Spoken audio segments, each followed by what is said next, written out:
nag-intensify at ngayon ay nasa may super typhoon category na at palandfall na nga ito sa may northern Taiwan area. At kanina alas 4 ng hapon, yung kanyang sentro ay nasa layong 380 kilometers hilaga ng Itbayat, Batanes. Nagtataglay ng lakas na hangin na 185 kilometers per hour malapit sa sentro at bugso na abot sa 230 kilometers per hour. Kumikilos ito sa direksyong northwest sa bilis na 20 kilometers per hour.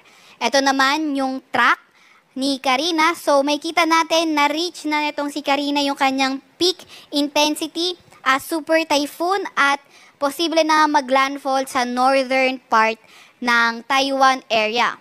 And then itong si Karina, pagka-landfall niya sa may Taiwan, posibleng humina nga ulit ito, maging typhoon category, and then posible na itong lumabas by tomorrow morning ng ating Philippine Area of Responsibility. Dahil pa rin kay Karina, nakataas pa rin ang Tropical Cyclone Wind Signal number 2 sa may Batanes area, Signal number 1 naman sa may Babuyan Islands, sa may northern portion ng mainland Cagayan at northern portion din ng Ilocos Norte. And also, kahit nga etong si Karina may kalayuan sa atin sa Metro Manila, nakakahatak nga ito ng southwest monsoon o habagat kaya may nakataas tayo mga heavy rainfall warning. Ito ay release ng ating National Capital Region, PRSD. So as of 5 p.m. naka-red rainfall warning tayo sa Metro Manila, Rizal, Bataan, Zambales, Bulacan at Pampanga. While orange warning naman sa may Tarlac at yellow heavy rainfall warning sa may Cavite, Batangas, Laguna, Nueva Ecija at portions ng Quezon area. Ano naman yung inaasahan natin?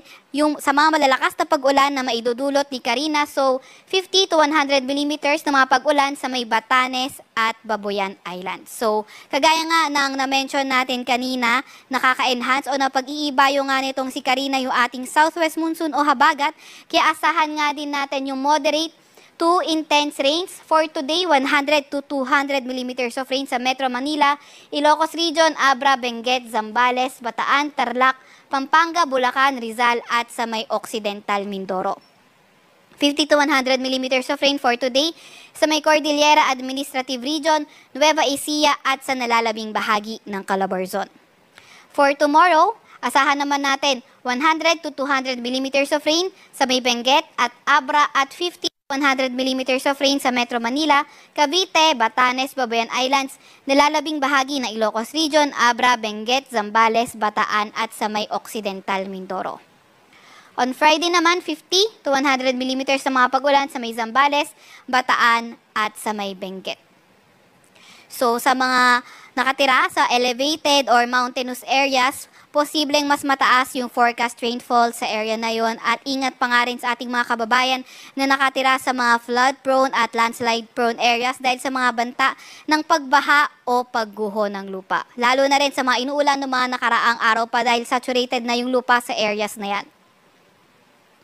Sa malalakas na hangin naman, etong si Karina, ayun nga, kagaya nga ng nababanggit natin kanina, nag-iibayo o napapalakas ang southwest monsoon o habagat. So, posible nga yung malalakas na hangin o bugso ng malalakas na hangin for today sa Region, Cordillera Administrative Region, Nueva Vizcaya, Quirino, Eastern portion ng Isabela, Central Luzon, Metro Manila, Calabarzon, Mimaropa, Bicol Region, Visayas, Zamboanga Peninsula, Northern Mindanao sa may Barm at sa may Davao Region. For tomorrow naman, may Ilocos Region, sa may Cordillera Administrative Region, Nueva Vizcaya, Quirino, Eastern portion ng Isabela, Central Luzon, Metro Manila, Calabarzon, Mimaropa, Bicol Region, Western Visayas, Negros Occidental at sa may Northern Samar.